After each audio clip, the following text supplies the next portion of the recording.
이문정 동부지검장이 이끄는 합동수사단이 안녕하세요.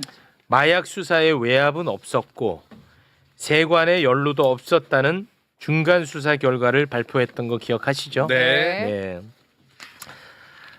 그리고 이 발표 이후에 파견 나가 있는 백혜령 경정은 또 크게 반발했던 것도 기억하시죠? 맞습니다. 네. 그런데 이문정 동부지검장이 이끄는 합동수사단에서 백혜령 경정의 파견을 해제하는 방안을 검토하고 있다라는 보도가 나왔습니다. 네. 참고로 파견 기간은 아직 남아 있습니다.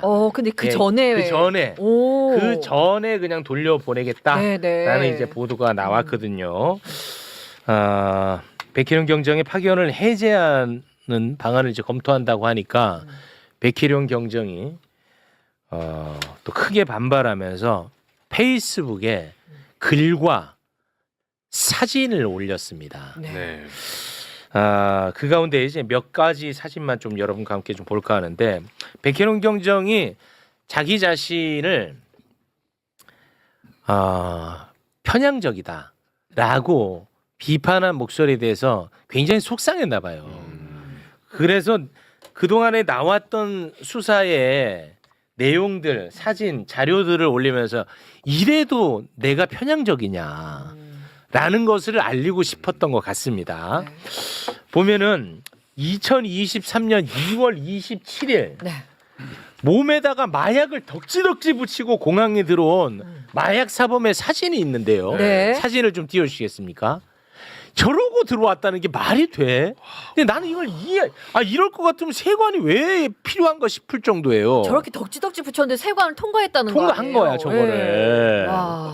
감아서. 그러니까 얘네들은 이제 그 잡힌 애들인데 네. 문제는 이렇게 붙이고 올 수 없죠. 왜냐? 자기가 잡히는 것도 잡히는 건데 붙이는 사람들이 있을 거 아니야. 네. 그 상선. 네.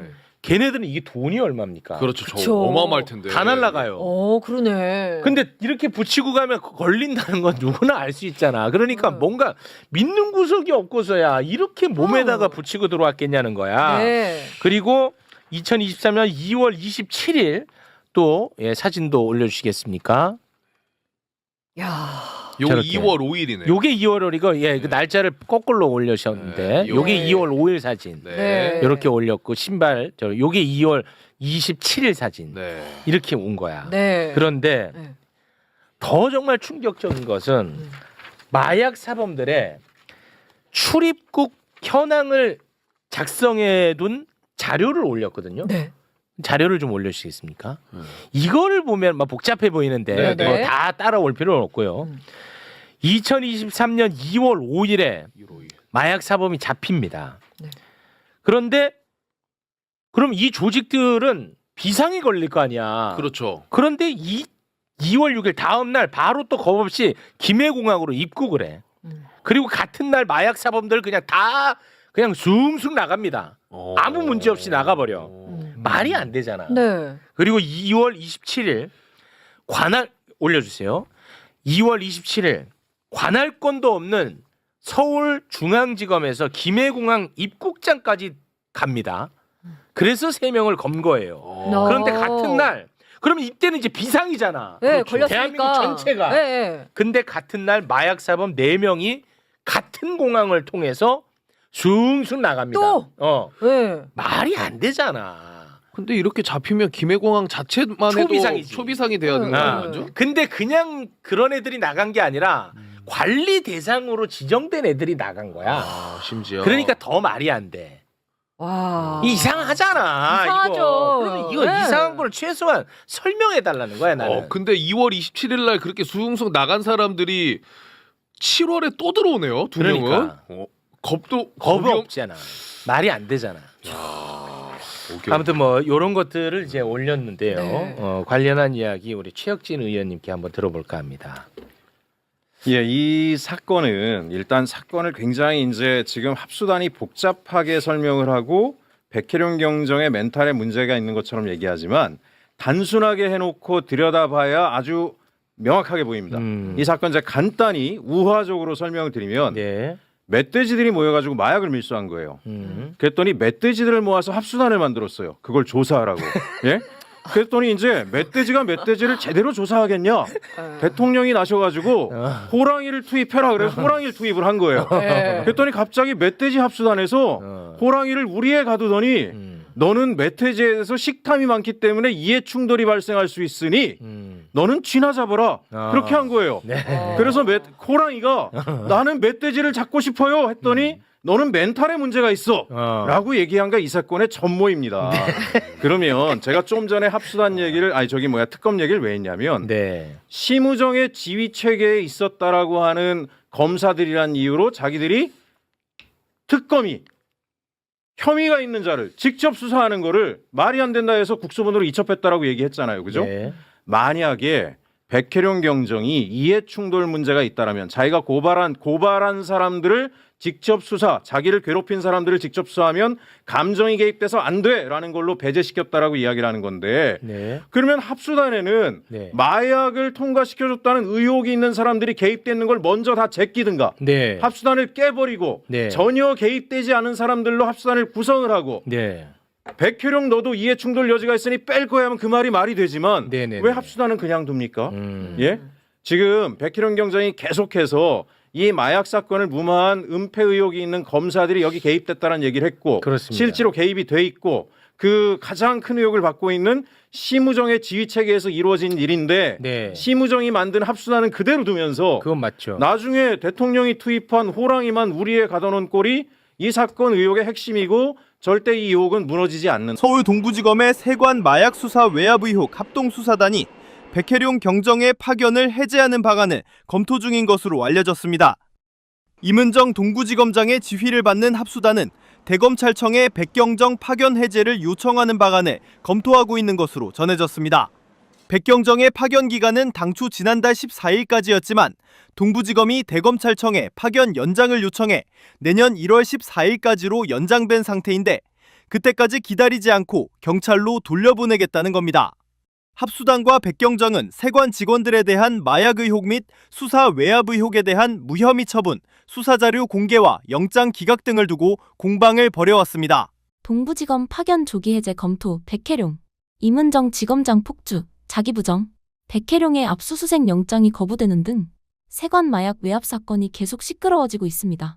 특히 임은정은 어떻게든 백혜룡을 쫓아내려는 모습을 보이고 있는데요. 이렇게 한창 시끄러운 상황에서 임은정의 충격적인 폭탄 선언이 나왔습니다.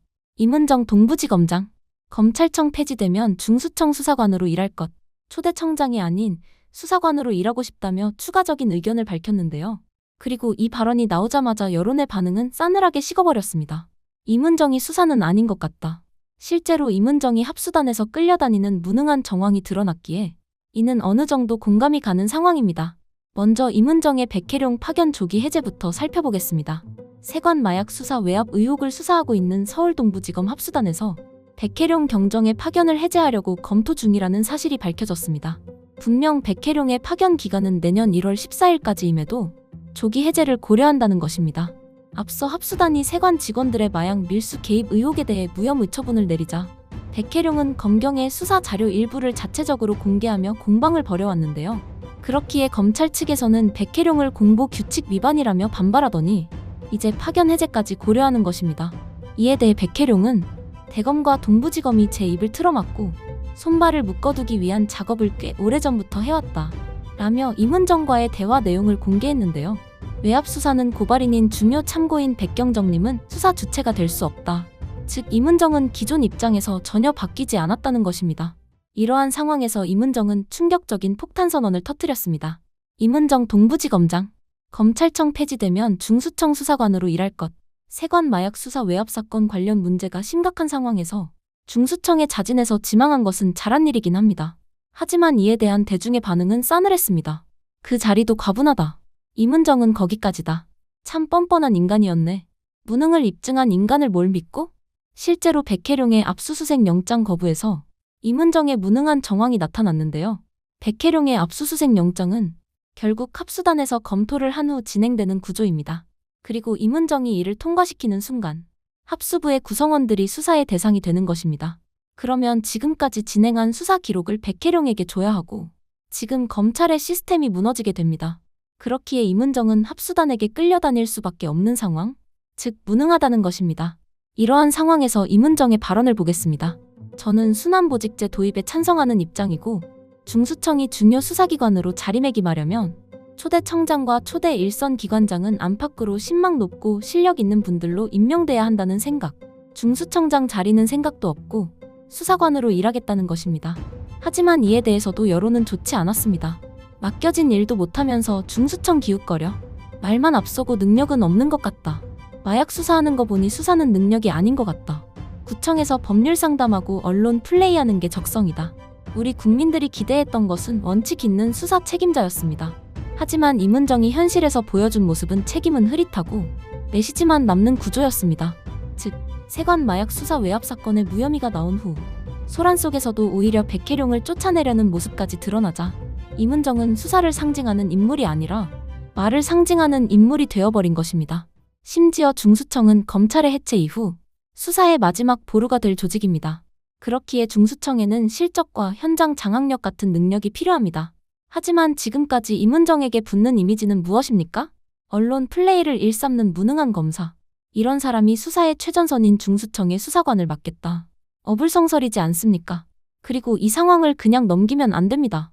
지금은 검찰청 폐지, 중수청 출범, 수사권의 대이동이라는 대한민국의 사법 구조가 통째로 바뀌는 시점입니다. 이런 시기에 상징성만 남은 인물이 실무의 중심으로 들어간다? 검찰의 개혁을 위한 중수청이 오히려 위험한 실험이 될 수 있는 것입니다. 그래서 이 문제의 원인이 된 세관 마약 수사 외압 사건 자체에 대한 분석들이 나오기 시작했습니다. 이문정 개인에 대한 불신 역시 크지만 이 상황을 만든 합수본의 시스템 자체를 문제 삼기 시작한 것인데요. 그러면서 등장하는 키워드가 있습니다. 2차 특검, 마약 특검. 지금까지 그래도 공정할 것이라고 믿어왔지만 무혐의와 백혜룡 파견 조기 종료로 인해 시스템의 불신 자체가 커졌기 때문에 의혹의 관련자들을 배제하고 제3의 독립수사로 가야 된다는 것입니다. 게다가 기존 수사 구조 자체가 이해충돌의 구조라는 점 또한 이유가 되겠습니다. 이 점은 백혜룡의 영장이 거부된 점에서 특히 드러나는데요. 내부 인맥과 책임선이 연결된 수사 상황에서 끝까지 파헤치겠다고 말해봤자 결과가 없기에 이러한 의지는 변명에 불과할 뿐입니다. 지금까지 검찰 측에서 보여온 행보를 생각하면 지금 이대로 가면 어떠한 결과가 나와도 결국 뒷말이 따라올 수밖에 없습니다. 봐주기 수사, 덮으려고 시간 끈 것, 흐지부지 되는 것 아니냐. 그리고 이 상황을 깨는 방법은 단 한 가지입니다. 수사 주체를 완전히 갈아엎는 것. 그렇기에 수사의 정당성을 회복하기 위한 2차 특검이 더욱 필요한 것입니다. 결국 핵심은 하나입니다. 수사는 말이 아닌 결과다. 그리고 이 여론의 출발점은 이문정의 발언과 행보로 인해 그 누구도 믿기 어렵다는 현실이 드러난 것입니다. 조기 해제를 대검에 요청한 것으로 알려졌습니다. 그러니까 이제 백혜룡 경정은 이에 대해서 공개적으로 반발하고 나섰는데요. 이 사안 짚어보겠습니다. 아니, 이문정 동부지검장은 백혜룡 경정을 경찰로 되돌려 보내달라, 한마디로 얘기해서 파견을 해제해달라고 요청을 했는데 이거 왜 그랬을까요? 지금 강력하게 반발하면서 이제 예. 싸우는 형국으로 가니까 합수단의 신뢰를 떨어뜨리는 결과를 초래한다. 결국 같이 할 수 없다. 이제 이 이야기인데, 원래 지난달에 파견 그 기간 만료를 앞두고 있는 상황에서 합수단에서 한 달 연장해달라고 했었어요. 그래서 내년 1월 14일까지입니다. 네, 근데 지금 중간 수사 결과 보고를 발표하면서 백경정 쪽이 반발을 하니까 갑자기 또 돌려보내게 했대요. 예. 자, 지금 뭐 경위를 어떻든 다 떠나서 네. 이문정 검사장의 이러한 그 리더십은 굉장히 문제가 있습니다. 합수단의 신뢰성을 회복하는 게 아니라 훼손시키고 있는 거예요. 예, 이건. 예. 내년까지 기간이 돼 있으면 지금 예를 들어 가지고 백경정이 뭐 수사 기밀을 계속 유출하고 있다. 네, 네, 네. 수사 자료 속에 세관 직원의 뭐 딸 사진이라든지 그런 것도 그대로 담은 채로 뭐 외부에 네, 네. 발표하고 있다. 그래서 이런 것들이 걱정된다. 뭐 이런 명분들을 이야기하고 있는데, 그건 그대로 잘 제한을 해야 될 부분인 거고요. 가장 심각한 문제는 합수단과 백경정이 대립구도로 가서 이건 합동 수사가 아니고 그냥 경쟁 내지는 예. 서로 그냥 누가 잘못했는지 경쟁하는 검찰이 잘못했냐 경찰이 잘못했냐 자존심 싸움하는 형국으로 보일 수 있어서 이거는 사건 진실을 파헤치는데 도움이 전혀 안 될 뿐더러 네. 정권에도 굉장한 부담을 예. 만드는 거죠. 리더십에 문제가 있다라고 지적해 주셨는데요. 네. 이제 문제를 풀어가는 방식이 잘못됐다. 저는 이제 일반인이기 때문에 이런 궁금증이 듭니다. 일단 첫 번째 이 문제를 풀어가는 방식에 있어서요. 네. 언론에 공개적으로 노출이 될 게 아니라 이제 뭐 물밑에서라고 해야 될까요? 네. 아니면은 이제 둘이서 만나서 대화로 어떠한 게 문제냐, 이러이러한 게 문제다. 그럼 이걸 어떻게 했으면 좋겠냐, 이런 대화로 풀어갈 수는 없었나. 그렇죠. 지금은 갈등이 고스란히 이 언론에 노출되는 상태이고 본인들이 그렇습니다. SNS를 통해서는 입장을 계속 밝히고 있으니까요, 네. 공개적으로. 그러면 이거를 먹잇감 삼아서 이제 그 정권에 부담을 주고 싶어하는 언론들은 이 둘이 뭐 갈등이네 막 이러면서 이제 이걸 부추기고 있는 꼴이라서요. 네. 제가 봤을 때는 이 풀어가는 방식이 저도 좀 잘못된 것 같은데 안에서 이렇게 조율할 수 있는 부분은 없습니까? 처음부터 뭐가 문제였냐면은 예.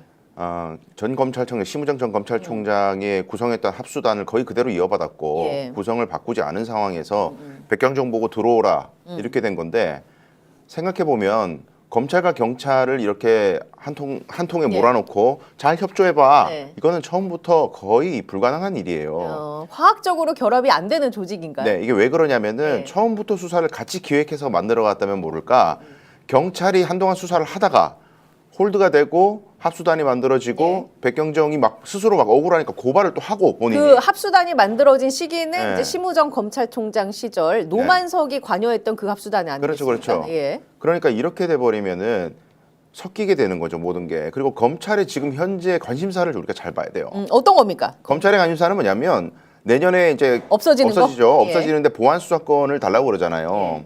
보안 수사권이든 보안 수사 수사 요구권이든 요구권이든. 둘 중에 하나는 획득을 하려고 하는데 그 네. 획득의 명분이 뭐예요? 경찰은 수사 능력이 모자라기 때문에 우리가 수사 더 잘한다. 검사 조직이 한 번 더 수사를 할 수 있는 안정장치를 마련해야만 한다. 1차 수사기관만 믿고 사건의 명운을 가려서는 안 된다. 이 얘기라서 지금 전국 검찰들이 제일 열심히 하는 일이 뭐냐면 경찰이 수사 잘못한 거.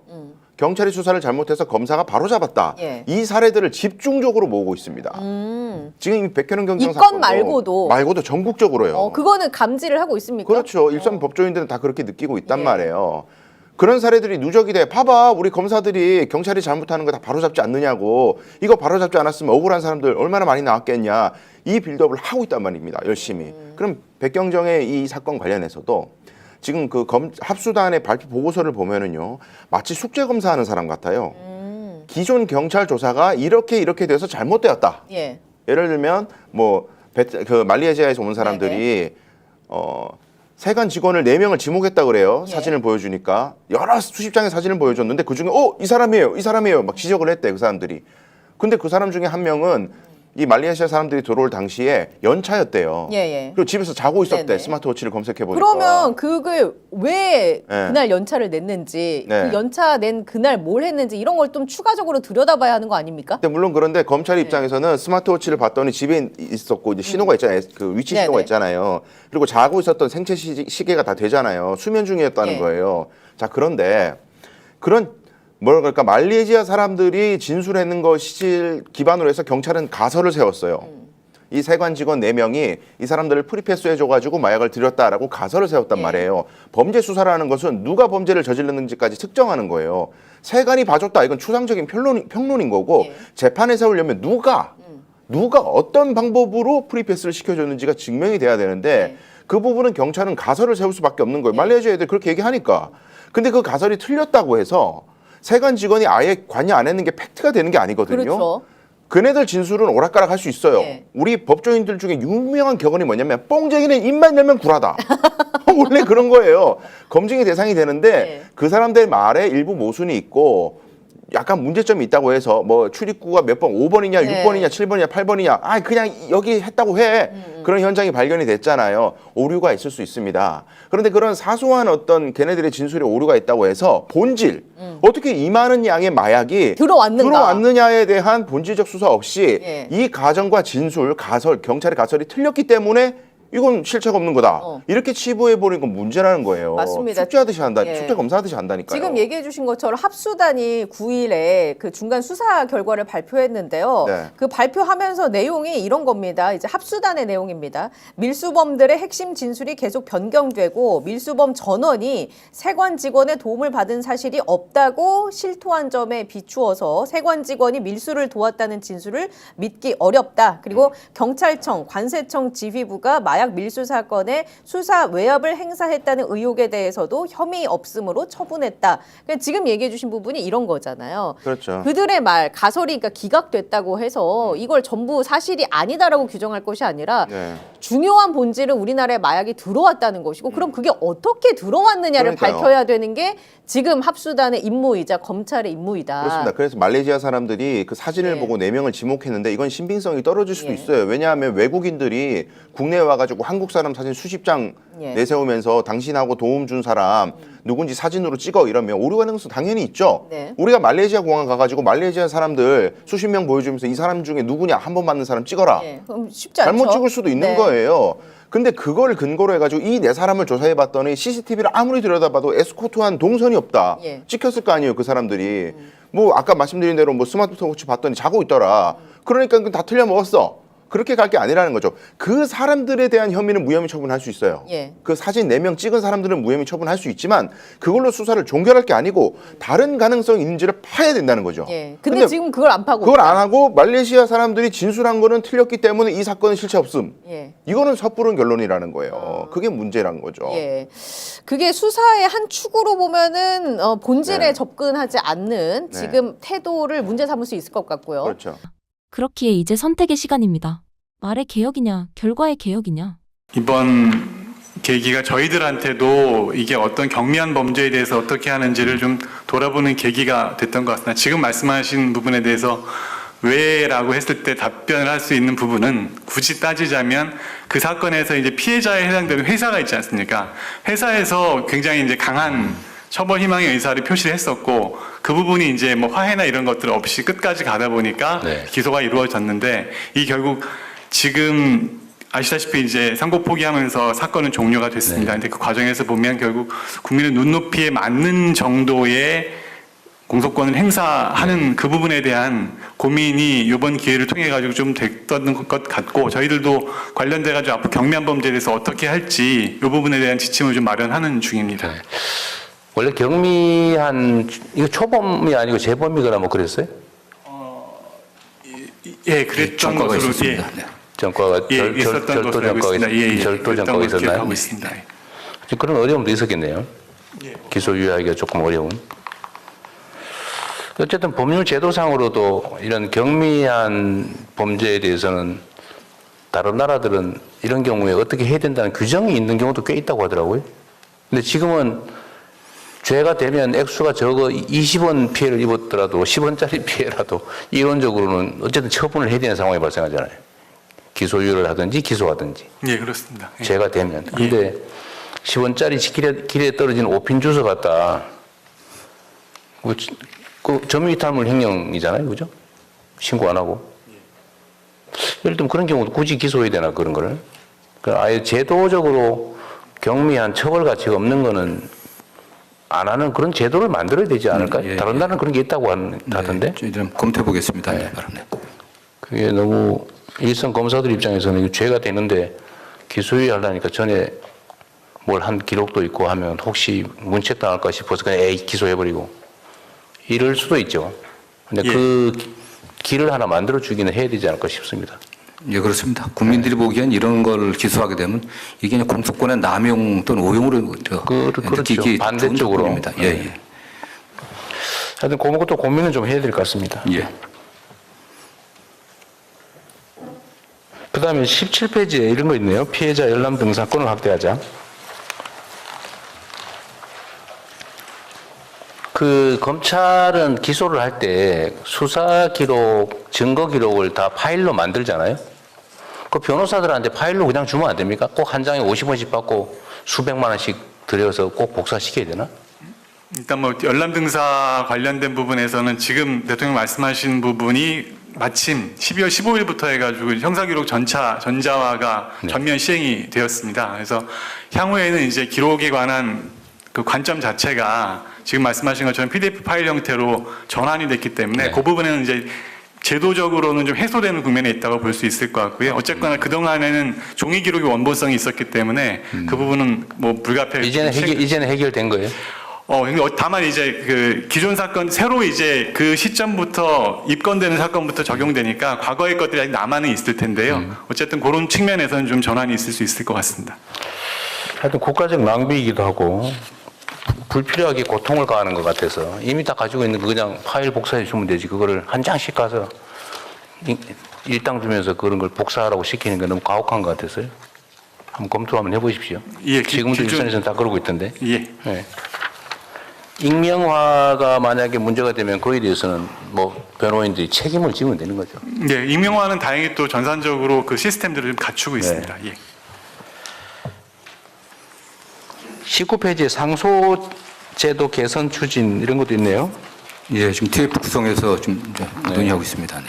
어쨌든 검사들 입장에서는 그냥 원래 하던 일이니까 상소하고 항고, 재항고 뭐 또는 상고하고 그래도 하는 게 그냥 깔끔하긴 한데 당하는 쪽에서는 엄청나게 괴로운 일이다. 그리고 아까도 제가 잠깐 말씀드렸지만 국가 본질적인 폭력이죠. 국가 형벌권을 행사하는 공권력을 행사하는 데는 절차적 정당성도 있어야 되고 실체적 정당성도 반드시 확보돼야 된다. 일본에 비하면 너무 항소, 상소율이 너무 높다는 지적이더라고요. 그런 것도 고려를 좀 해서 내부적으로 논쟁들도 많긴 하지만 합당하게 잘 판단했으면 좋겠습니다. 예, 그렇게 하고 있습니다. 네.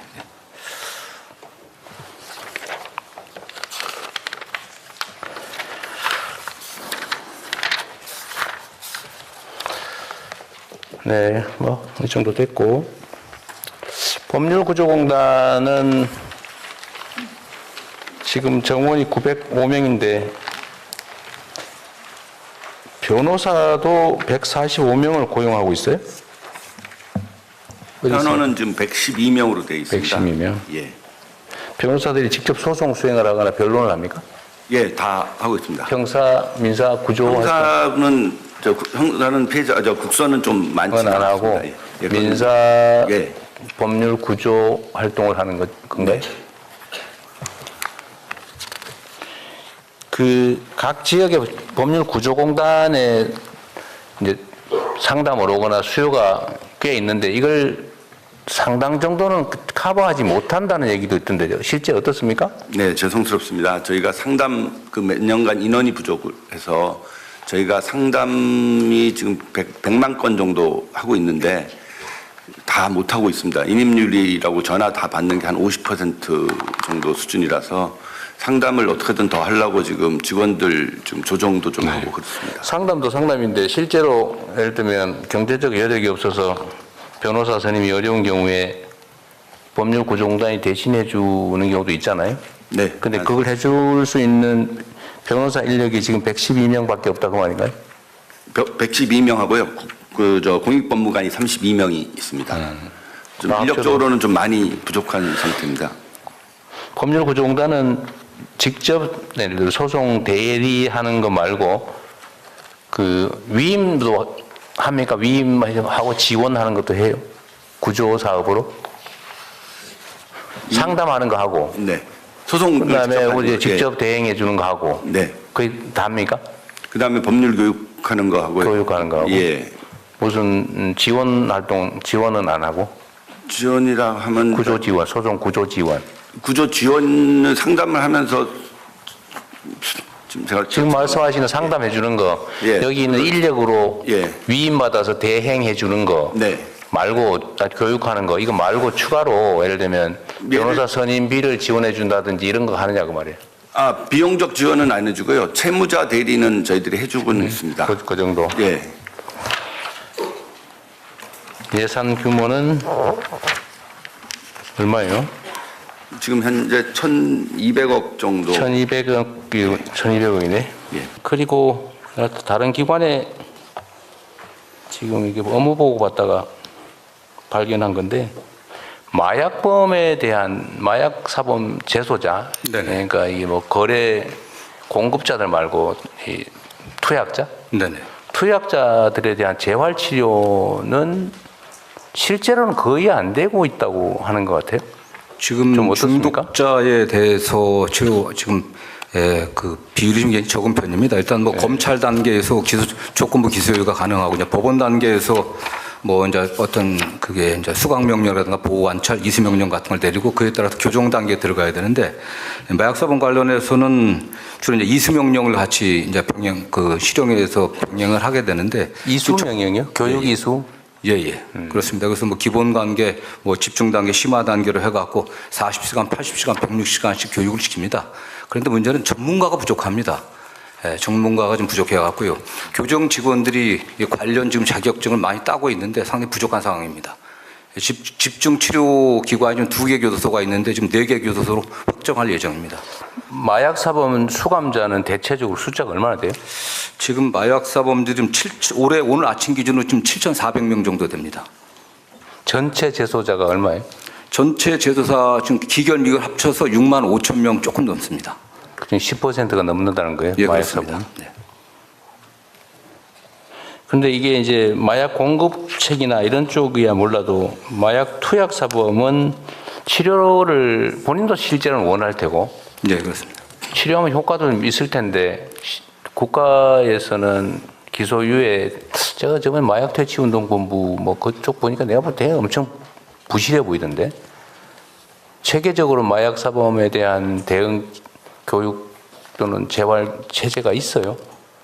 예, 저희들이 뭐 그 검찰에서 하는 검찰이나 이제 검찰 법원 제가 규정에서 말하는 일단은 네. 재소자에 대한 상당히 이제 기구들이 구성돼 있습니다. 그래서 지금 부산하고 부산 청주죠 두 군데가 지금 전담 기구가 구성돼 있는데 그 보니까 치료해서 인원이 제한돼 그러니까 있습니다. 대상자가 뭐 300명 수준인 것 그렇습니다. 같은데 네.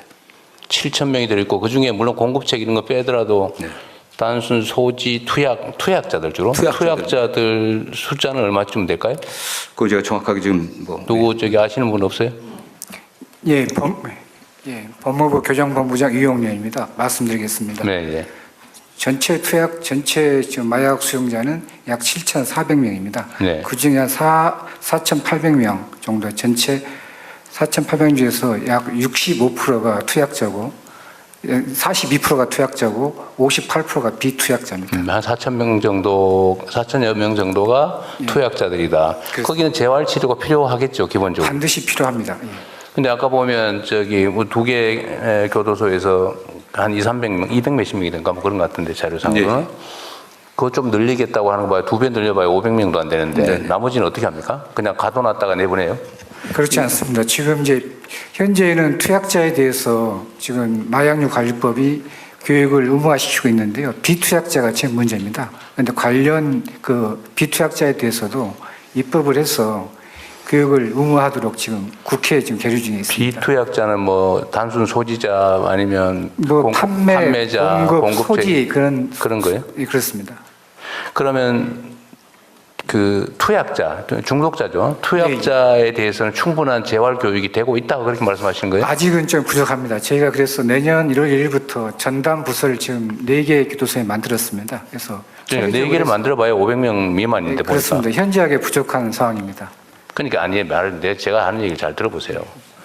거기는 나름 어쨌든 뭐 시스템을 갖춰서 재활 교육을 하고 있는데 뭐 시설도 갖추고 하겠죠. 거기서 그렇게 대응하지 못하는 나머지 투약 인원에 대해서는 어떻게 하고 있냐고요? 그냥 단순 수감하고 관리하고 있는 거예요? 그렇지 않습니다. 그럼 어떻게 하고 있냐고. 미결 수용자하고 비투약자에 대해서도 아니 그게 아니고요. 저 투약자 실형 선고를 하게 되면 반드시 이수 명령을 갖다가 그 법원에서 내리게 돼 있습니다. 그러니까 교육인데요, 이게 투약자는 무조건 이수 명령을 어디서 해요?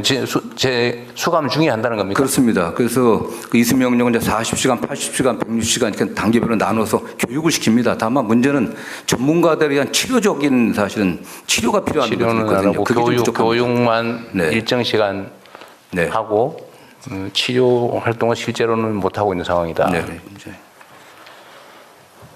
그러면 뭐가 필요합니까? 어쨌든 저희들이 그 중독 재활, 그 중독자들 재활하는 시설이 말씀드린 건 2군데인데 이걸 좀 더 확충해야 되고요. 실제 이제 전문가들이 좀 저희들이 있어야 됩니다. 이제 치료 전문가들이. 근데 지금 이게 사실은 뭐 정신적인 질환과 또 관계돼 있기 때문에 상당히 심각한 그 정신질환을 갖고 있는 그런 마약 사범도 있는데 전체 규정 시설 안에 있는 전문가 정신과 전문의가 한 명입니다. 지금요. 아, 그래요? 예, 지금 뭐 성범죄자가 9천 명이 넘고 마약 범죄자가 7천 명이 넘는데도 다 이게 정신적인 문제가 있는데 이 정신과 전문의 딱 한 명뿐이 없습니다. 그다음에 뭐 서울대에서 한 명 정도 지원받고 있는데 굉장히 한계가 있습니다. 이게. 네. 알겠습니다. 그 서면 보고 자료에 몇 군데 한번 체크해 볼게요. 그 지금 아직 제도적으로는 도입이 안 된 것 같은데 그 저런 논의가 있었지 않습니까? 예를 들면 교통범칙금을 내는데 5만 원, 10만 원 내면 서민들은 제재 효과가 있지만 그 예를 들면 일정한 재력이 되는 사람은 5만 원, 10만 원짜리 뭐 10장 받은 들 아무 상관없어서 다 막 위반한다는 거 아닌가요? 그래서 이거를 좀 자력에 따라서 차등을 두자. 범칙금이든 뭐 벌금 얘기까지 있었는데 그건 쉽지 않을 것 같고 범칙금이라도 네네. 그렇게 하자는 얘기에 대해서는 혹시 내부 검토된 게 있어요? 저희들이 뭐 제가 취임하면 사실 그 부분은 검토한 바가 없습니다. 지금 검토를 해보겠습니다. 이게 꽤 논의는 많이 됐는데 이거 한번 왜냐하면 이게 똑같은 이게 공정하지 못하니까 제재 효과가 누구한테는 있고 네. 누구한테는 없거든요. 그래서 이거는 한번 점검을 한번 해볼 필요가 있지 않을까 싶네요. 예, 그렇게 하겠습니다. 네. 네.